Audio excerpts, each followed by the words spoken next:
Let's go! What's that? It's gonna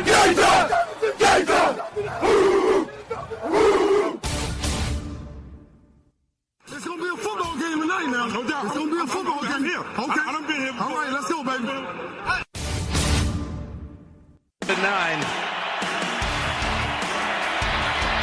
Rushing 4, ball comes out of the hands of Newton.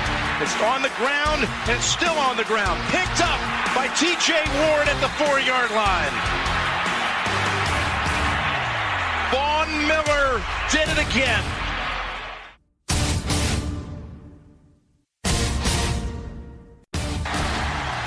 Alabama back on top of the college football world. Ladies and gentlemen, football to the max. Your host, Sean Garmer, Gary Vaughn, and Randy Isbell. Hello and welcome to another Football to the Max, the college edition, the first college edition that we are doing here.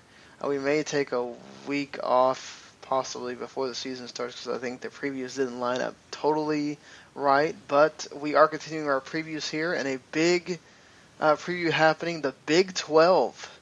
And of course, so we have our interview for that. Of course, he's also an Iowa State writer, so we get into some Iowa State exclusive stuff in there as well. And of course, the Big 12, they've got some expansion talk going on, and they've got 17 teams they're looking at, guys. 17. So they might even go straight from 10 to 14 and try to compete immediately with some of the back to being one of the Power 5 conferences, in number as well, not just in name. And the first top 25 polls have been out. Last Word on Sports got theirs out, and of course we're in partnership with them as well. And I was actually one of the guys that voted on that top 25 poll, and I got to do the blurb for Baylor even. So we'll get into that, kind of compare our polls with theirs. And it's going to be a thing we're going to be doing during the regular season, is sort of giving you like a little bit of a 10-minute combo about our top 25 polls and sort of giving you our sort of together list of 25 teams that we think was great in that week. So, of course, I am your host, Sean Garmer, and with me here, my awesome co-hosts that make this show what it is, Randy Isbell and Gary Vaughn. Guys, what is going on? Not a lot. Just getting excited about football season finally coming around and being here.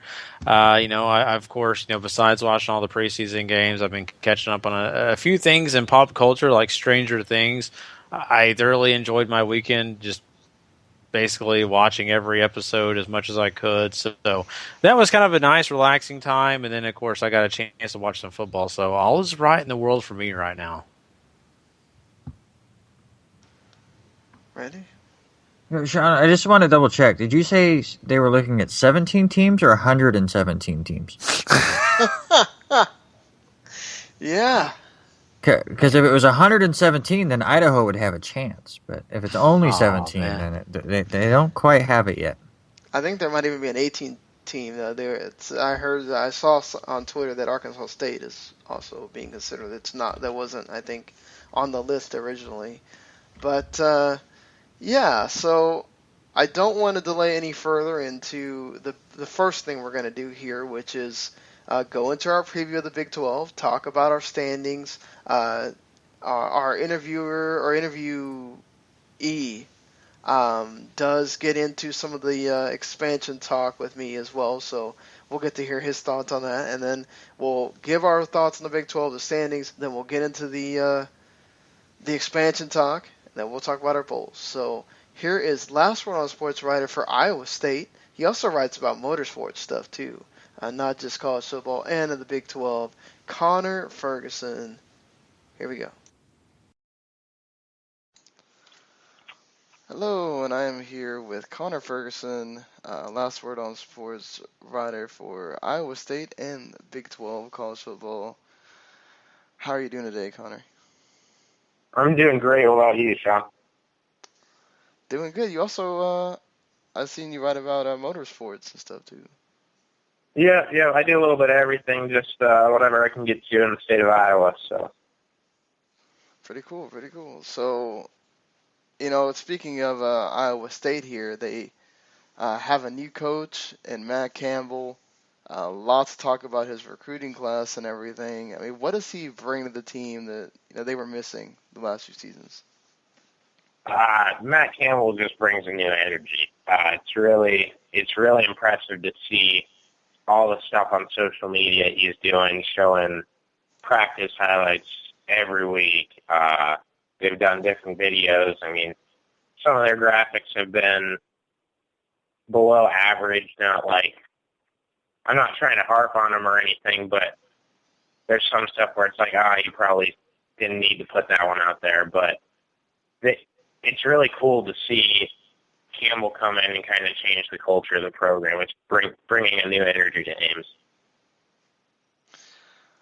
So what would you say is the strength of the team headed into this season? Sorry, what's that? What would you say is the strength of the team headed into this season? Oh, man, I think they're going to have a good offense. You got a trio of Joel Lanning, Mike Warren at running back, and then Alan Lazard at receiver. So those are playmakers right there. The big question is the offensive line. Jake Campos just went down yesterday in a scrimmage. He broke his leg, and he is, last I heard, he's out for the year. He could come back late, maybe if they make a bowl game in the Miracle. But so that puts the offensive line with one combined start going into the first game of the season. Oof, that's going to be rough, especially with... That's a big question. Mike Warren's definitely going to have his abilities tested, and I know he can play. So we'll see if how big of an impact that offensive line thing is, because they've played with that for the past few years, and it doesn't help whatsoever. I mean, I was going to ask you before you told me that. I mean, where do you think Mike Warren falls in between doing what he did last year and like, can he exceed that at all, or you think it's somewhere kind of in the middle of? He definitely just got a whole lot harder. So I talked to Mike at Iowa State Media Day last week. He said his goal this year is to be a 1,500-yard rusher, and by the time he leaves Iowa State, he wants to be a 2,000-yard guy and an All-American. So he has his eyes set on the end prize, and I think if you get Mike enough carries, that he's definitely going to eclipse 1,400 yards, where I think he had 1,354 last year or something. I don't have the number in front of me, but here, 1,339. So I think Mike can definitely do it. He just needs that offensive line's got to step up. I mean, looking at your schedule, you've got Iowa pretty early. You got TCU early at Amon Carter Stadium. Got to travel to Oklahoma State and Texas, but almost everybody else at home. What do you see Iowa State doing record-wise? Man, it's a tough pick just because Iowa State, and a lot of teams do this, they win a game they're not supposed to, and they lose a game that they were supposed to win. But I think as far as it goes, I think they can definitely get 5 wins, that being against UNI, San Jose State, Texas, and Kansas State and Kansas. So that's what I see on the schedule. Iowa's going to be really tough. They're top 15 program, of course. TCU, TCU, Oklahoma State. I mean, there's some powerhouses, it's the Big 12. It's going to happen. But if they can steal one at home or something, then that'll be a big help to their schedule. In the end, I think 5 and 7. That's a pretty fair assessment. A lot of times we have these guys that are focused on the team. They're all about wanting to tell me they're going to go undefeated or something. So that's cool to have. Go ahead. Oh, go ahead. You got to look at games they were close to last year. I mean, you go on the Texas Tech game where the year before we only lost to Texas Tech by 3. This year Texas Tech blows us out 66-31. So I don't know. You got to make up. You got to look at Texas Tech, they haven't lost a lot of guys. Neither have we, but you look at the end result last year, I mean, it's going to be a hard game to steal. So I think 5 and 7 is definitely an improvement and a realistic prediction. Well, let's go into focus on the big thing of the Big 12 at large. Just terrible alliteration by me right there. But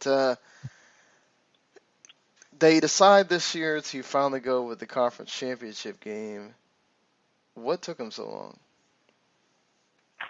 Oh man, they should have announced that the first year that Baylor or TCU, I think, one of the two, maybe both of them, that they got left out of the college football playoff because we didn't have a game on that weekend. I thought that was gross. Let out of the college football playoff. You can say Ohio State won it, so of course they deserved it, but you can't justify the selection with what they do in the tournament. It's just like the college basketball tournament. Right. So, I mean, to get the Big 12 back to competing for second best conference in the nation, they needed that a lot. So I think this expansion should go well. People look at the school names on there and they're like, "Oh, these are all small schools. They're not going to be that good." And you just look at TCU. I mean, they're in the Mountain West, so the first year in the Big 12 is going to be kind of shady for them, and they ended up, now they're the powerhouse. So just give them a couple years in the Big 12 and they'll be there, And who do you think is going to be the teams added? I mean, you got some decent names there. Boise State, Houston, who do you, if you got to put some money down on who you think is going to be the two teams added, what do you think? Houston's in for sure. Texas said something about they're backing Houston. Whatever Texas wants, Texas is going to get. So right. I definitely see Houston in. The thing with they released, I don't know if you saw it, but they released that 17 team, right. They were looking at these guys to join the conference, which, that's kind of extensive. I know Travis Hines of the Ames Tribune was going on Twitter about, are we really looking at Arkansas State? And I was kind of shocked to see them on there too. But when they released that, I think it kind of sounds to me like they might try to go with 14 teams, which there's a lot of pros and cons to it. But for sure, and I would say Houston. The other ones I hear good things and bad things about each day. So BYU, I've heard some backing too, and Memphis a little bit, but no Colorado was the big thing on that list. I was surprised. Yeah, I think Oklahoma wants Cincinnati, supposedly. That too, yeah. So it just varies of which school name I hear each day, but I think the best school right now is Houston. So do you think they will wind up with 14 instead of just going back to the Big 12? I didn't until they released that list, that's for sure. I'm not sure, because there's one thing you don't want to do, the super conferences, and then kind of completely just shut out the globe or the other five, whatever you call them, global five. Yeah. You don't want to. I don't think as a Division I thing you want to take them out because they're coming to play you in the Power 5. They just want a game against a Power 5 team. So I don't think you want to alienate them. But I can see the Big 12 going to 14. I mean, so this Big 12 season is interesting because it seems like you have a lot of people saying it's Oklahoma, TCU, and everybody else. Is that kind of the way you see it? Somewhat. I think Baylor falling off definitely switched things. I mean, not falling off, but the scandals over there, that whole team is a mess. It really needs to they need to resolve it too. They need to get this investigation done before the season starts because there's definitely going to be some big penalties coming, right? Right. I think Oklahoma State has a chance. I mean, last year we thought it was going to be TCU and Baylor. Hard nose. That's it. That's the conference championship game, and it ended up that Oklahoma and Oklahoma State played makeshift conference championship game the last week of the season rather than TCU and Baylor. So it just worked out for them. I think Oklahoma is just a bit above TCU though, so I would say that's a fair assessment. I mean, what of some of the teams maybe that aren't necessarily like contenders this year, but sort of maybe looking to make an improvement for next year? One of my co-hosts is a big Texas fan. He's hoping that Charlie Strong. This will be the year finally Charlie Strong has a good year. You think that could happen? Texas is the biggest question mark on the schedule for me. I had absolutely no clue how they can do since last year. They trying to find their schedule here.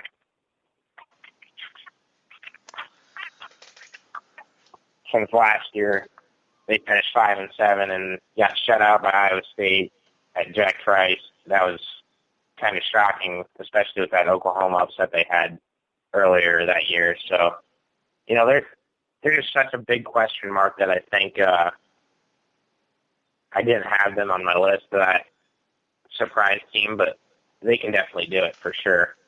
Kansas State, too. They, for some reason, Bill Snyder likes to resurrect some Kansas State team that's not going to do anything and make them a contender. So that's a long shot, but it's always possible. Then, of course, Texas Tech and West Virginia are going to be pretty good, pretty solid teams. So if you had to rank them 1 to 10, let's see. Probably start off Oklahoma and then TCU, of course. Oklahoma State grabs the third spot. I think Baylor's program's pretty affected, so I'm going to give fourth to West Virginia.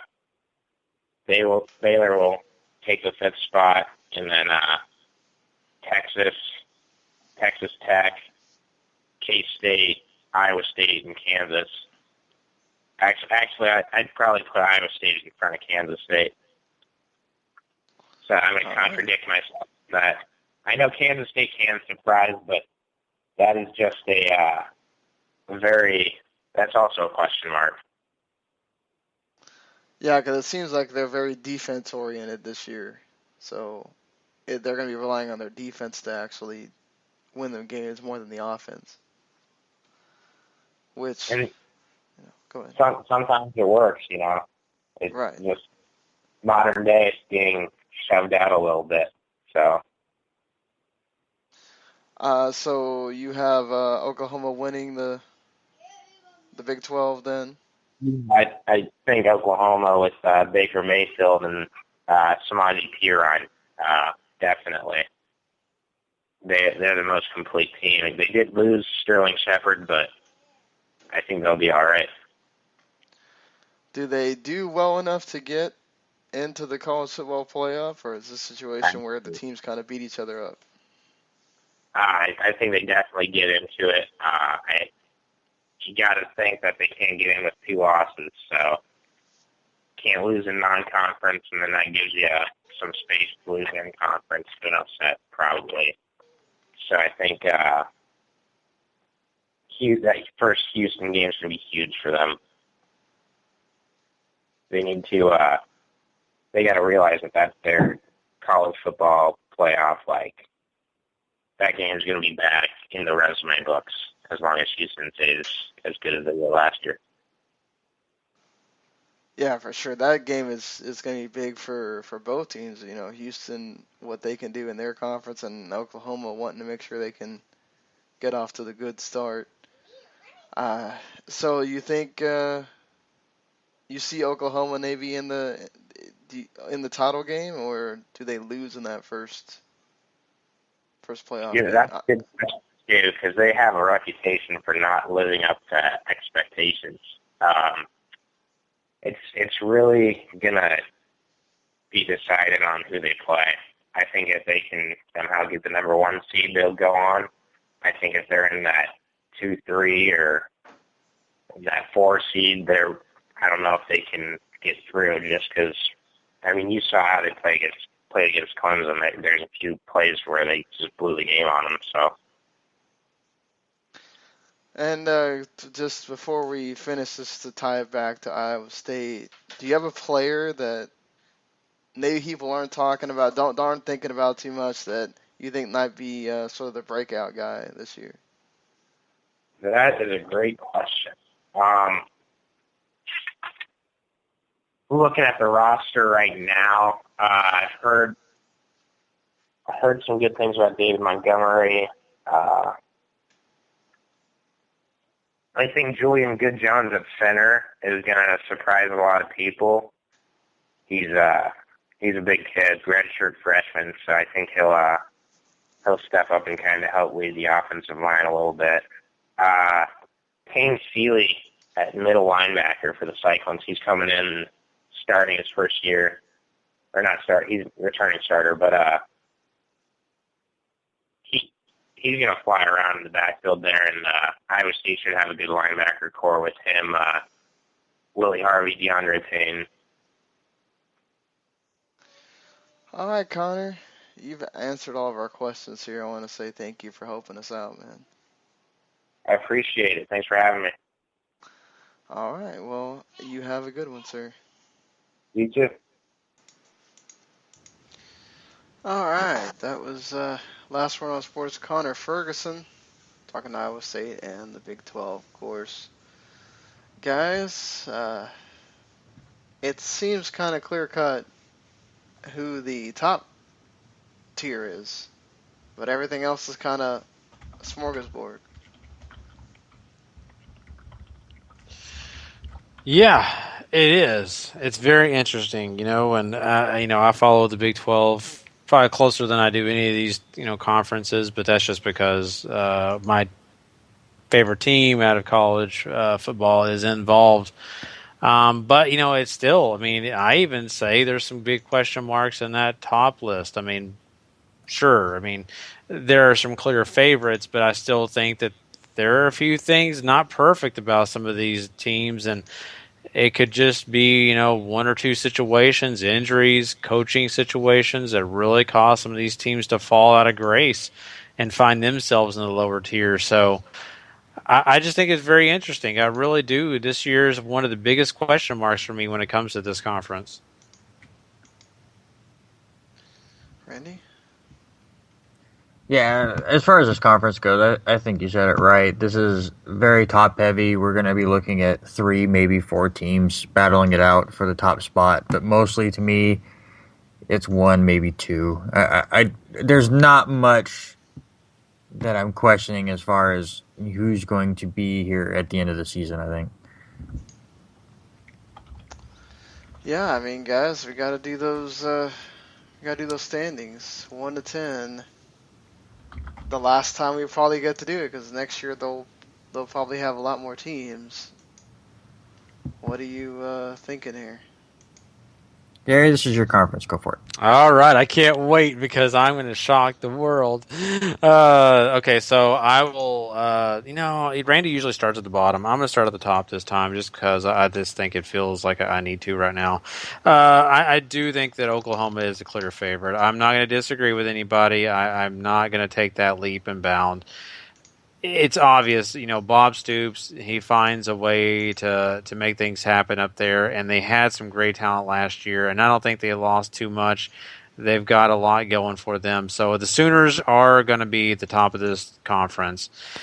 I really feel, that there are some other teams in this top part that can kind of fall because of players leaving, coaching situations. I think people are sleeping on Texas. I really do. I think people still see Texas as just being that, they're the hang-around team, but they never do anything. I think Texas is going to surprise some people this year. I feel like that they're going to, top some teams like TCU. I think Baylor is way out of the question. So I think I got Texas at 2. And I know that's maybe a stretch, but hey, I want to be sitting here when we get through, we're bowl season. Everybody's like, oh, Gary, how did you know? So I'm going to go ahead and say Texas, just hoping that could happen. TCU is my third team. I think Patterson is a great coach. I don't care what they lost. I think that he's still going to find a way to keep this team relevant. Oklahoma State always hangs around, so I got them at 4. Iowa State is a team that I have followed and been very interested in, and I think that they're going to find a way into people's hearts at number 5. Baylor is going to fall to 6. They just controversy, player situations. I think they're going to fall out of grace here. West Virginia is my next one. I think that they're also a team that you just never know what you can do, but they can surprise a lot of people. For me, Texas Tech is next. I think Texas Tech is one of those other teams that they'll come and shoot you in the foot if you're not careful. And to round this thing out, I just got Kansas and Kansas State at my final. Yeah. Randy? Yeah, well, I'll just say that Kansas State and Kansas are my bottom 2 as well. But I'm one of those guys that Gary did mention that is sleeping on Texas, and I think I still will. I just can't quite buy them yet.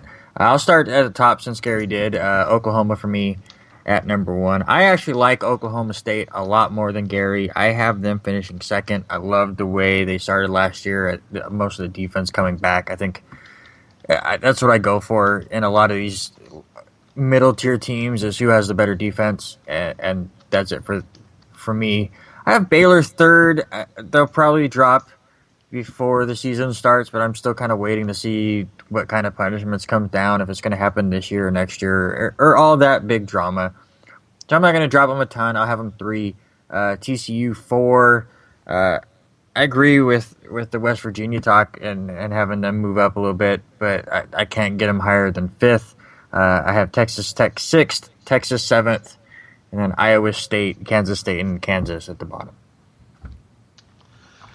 Well, I am one of those that Texas is sort of a darling team for me. They're not my team, but they're one of those teams that I always watch because of, growing up there and everything. And I remember growing up and being young, one of my best friends, a huge Texas fan, and me being an Arkansas fan, they would play each other during that time. And we always got to have a kick out of who beat who, but I'm going to be one of those that's going to give Texas a little bit of love here. I'm not going to think that they're going to wind up near the bottom this year. I think Oklahoma, number 1, that's going to be a deal. I think even if they lose twice, they still get to the playoff just because they're in the Big 12. And they have a conference championship game this time. TCU, I think, is going to wind up second. I mean, even if Kenny Hill plays and does well, they're still missing some folks, and it's not going to be the same like it was with Trevon Boykin. I think Oklahoma State, I've got them in 3rd because I think people are sleeping on them a little bit. I know they've got that tough schedule. That schedule is going to be rough for them, like they didn't have last year. But Baylor's going to fall a little bit. Whether they get those sanctions or not, they have a new coach, different styles. Some of these, they got questions everywhere, but on the sort of offensive leader skill positions, they've got questions almost everywhere else, and that's going to be an issue big time for Baylor. They could even drop to sort of 5th, even if West Virginia kind of goes up a bit. I'm going to say West Virginia 5th. Actually, no, this is where I'll have Texas. I'm going to have Texas in 5th. West Virginia 6th. Texas, I'll have Kansas State in 7th. I think their defense is going to win in some games they probably shouldn't. Texas Tech in 8th. Iowa State 9th, and Kansas in 10th. So that's our standings as far as the Big 12 is concerned. We heard a little bit of Connor talking about the 17 teams. Yes, you heard about 17 teams that the Big 12 is apparently talking to or has in some form or fashion discussed something with about expansion of some form. Here are the 17 teams. As I mentioned in the interview, Cincinnati is the team that has the backing of Oklahoma president David Boren. Houston has the backing of Texas. So those are the two sort of big teams that have backing. But we shouldn't discount BYU because they've done a lot of things recently with college football, and they're a team that has been talked about wanting them to join. Of course, there's a lot of rumors going on now that, as I mentioned earlier, that they may not stop at 12. They might wind up actually being the Big 14. So BYU, USF, University of South Florida, UCF, University of Central Florida, who usually are giant killers, but other than that, they don't do a whole lot. As far as what you've seen recently on the field, that's not a team. You've got a UConn, of course, bigger in basketball than football. Memphis, same thing, even though they kind of come on, but they've got Justin Timberlake and FedEx that will give them some big pub if they get picked. Colorado State, Temple, East Carolina, SMU, New Mexico, Tulane, Boise State, which would be one of the big teams that they could join, Northern Illinois, San Diego State, and Arkansas State. So, let's go ahead and do 4. Which of the 4? 4 out of 17 do you think are going to wind up in the Big 12? All right, well, if we're going 4, I'll go ahead and just throw Cincinnati and Houston in there. And then I would try to fit UConn in there. I mean, obviously, this is a football podcast, and we want to just focus on football. But you get a UConn in there and really help solidify the basketball, and maybe the football comes around a little bit too, and now you have, a good team in both sports. And then I'll stick close to home. I mean, hell, Boise State almost went to the Big East once, so why not put them in the Big 12? So I'll go Boise State, UConn, and then Houston and Cincinnati. Yeah, Cincinnati and Houston, you got to keep them in there. I think they're almost a definite, if you ask me personally. So that leaves me with 2, and Randy stole one of mine, and I guess it's because it is the home team, but I love Boise State. I've been a big fan of watching their games every year. I mean, I just get a thrill out of these guys. So Boise State is definitely one of my top, and, I think if you're going to do this, and I'll kind of change, I think South Florida is a team, being a part of the list that interests me. And so that would probably be the direction I would go. It would be kind of neat to have that, team coming out of Florida, part of the Big 12. I think you've already got a lot of people that complain about having to go all the way to West Virginia to play a game. I think you go all the way to frickin', I forget where South Florida is located right now. I think it's in Tampa. You go all the way to frickin', it might be Orlando. I'm not sure right now. But you go all the way down there, there's going to be more people complaining. Complain all they want. I just think you got to go by what's best, what team-wise, I think USF could be picked for sure. I think you're stupid if you're not begging Boise State to come over here right now.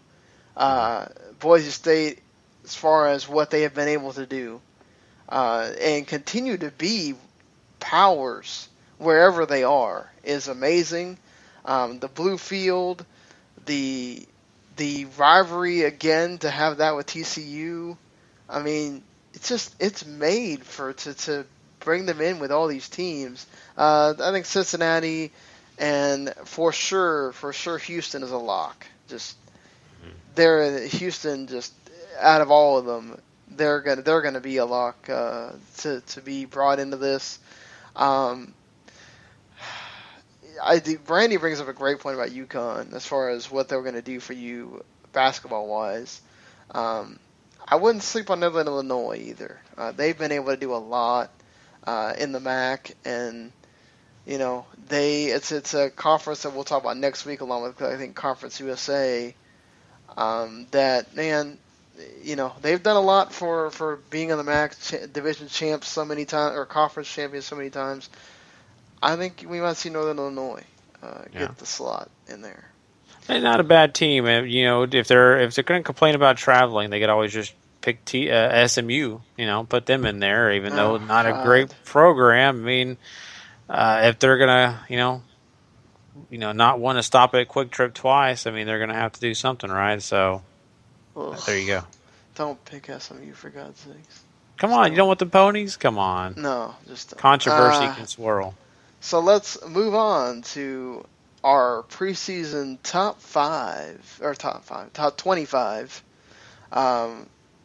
poll. Last word, of course, as I mentioned, they did their first one. They have Alabama, Clemson, Oklahoma, Florida State, and Ohio State as their top 5. We kind of varied on ours a little bit. I think we had sort of the same top 3 for the most part. I'm looking at our thing here. Well, no, Gary's was sort of all over the place. Gary had Clemson, Alabama, and Oklahoma. Randy, you and I had the same top 3 as they did. Anything sort of... Well, why do you put Clemson over Alabama, Gary? I just think Clemson's got a good opportunity, and I don't think Alabama's going to always be the top dog. I think that there's going to be some change-up. Fair enough. I was the only one that matched them here with Florida State being in 4th. You guys both had Florida State a little bit lower. Randy had them at 7. Gary had them at 5th. Randy and I had LSU at 5th. You had LSU all the way at 8th, Gary. Or LSU went up, yeah. And then we have Ohio State here. I had Ohio State a little bit lower, and you guys both had Ohio State at 4. Last word has Ohio State at 5 here, and Michigan rounds up their number 6, which we have them kind of across the board too. Gary has them at 6, Randy has them at 8, and I have them at 10. So, any thoughts there when you get to, the middle of that pack that's going to be in everybody's sort of rankings? Randy, why do you... Is it the quarterback thing with Florida State? Yeah, it's just a lot of things. I think when we talked about ACC, I'm just down on the team in general. The quarterback issue is a big part of it. But another thing is I hate preseason top 25s. It just basically becomes a throw darts at times. Yeah. And, I basically looked up a few different top 25s and then looked at my rankings that I had as far as our college picks and kind of mixed and matched as far as I could. Once the games start, my rankings will be more solidified and more feel like they're mine. But these preseason ones, I mean, of course, are going to be all over the place. Mm-hmm. Yeah, I'm with Randy on that. It's really difficult because there are so many scenarios you can put in your mind. You could go by the, other, top 25s, other people who consider themselves experts, and you just never know what you're getting into. This is like, picking lottery numbers. You're going to probably not get most of these. And if you do, you're going to miss at least one, and you're not going to be, the smartest guy in the room. So I, put this together, and once the season gets here, I'll be more excited about my top 25. Right now, I'm just kind of like, we'll see. I'm the same way. I think all of us are similar. I think, honestly, for me, I wish we just didn't have to do a preseason top 25. Just wait till week 1, and then after week 1, you decide what your damn top 25 is after they've actually played some games. It'd be like we did power rankings after the preseason of the NFL. We're not going to do that. It's stupid. Those games don't matter. So, I mean, just going over the rest of our list here that we've kind of combined. Notre Dame, all of us had them at 9. TCU, this one was really all over the board. I had them at 7. Randy had them at 14. And Gary had them at 11. Goodness, Randy. I think I just went through. I don't even like them. But, again, when you go through, and I at the end of the season have Oklahoma State 2. They're at the bottom of the top 25 for me right now. Yeah. Again, part of it is I'm looking up different top 25s and mixing and matching. Right. But I just don't see it with TCU. I can't. So I dropped them a bit, and they'll probably drop farther as the games go. We had Houston at 11, Michigan State 12, Tennessee at 13th, Ole Miss 14th, and UCLA 15th. Everybody picked UCLA at 15. Everything else was sort of just some numbers here and there. Anything that kind of jumps out to you out of those 5 that... I mean, again, don't sleep on if Houston could beat Oklahoma. They could be higher on that list when the season's done. Any of these, I mean, a lot of people are hyping up Tennessee over there, and that we haven't talked about the SEC yet, but you guys believers in Tennessee? They did some things last year to, show that they can be something, but I don't know. It's so hard for me to jump into that hype. I think they're going to be contenders, but I don't think, come October, November, we'll be going. And Tennessee is one of the 4 playoff teams. But I think they're going to be in a very good bowl game and have a very good year. Yeah.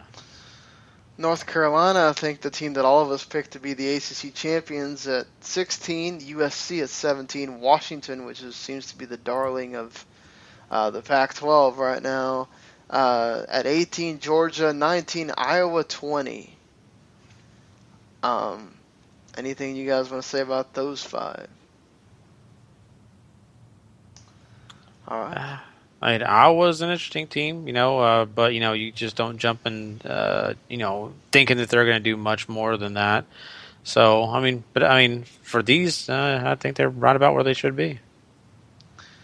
Oklahoma State at 21, Florida 22, Oregon 23, Louisville 24, and Miami, Florida rounding it out at 25.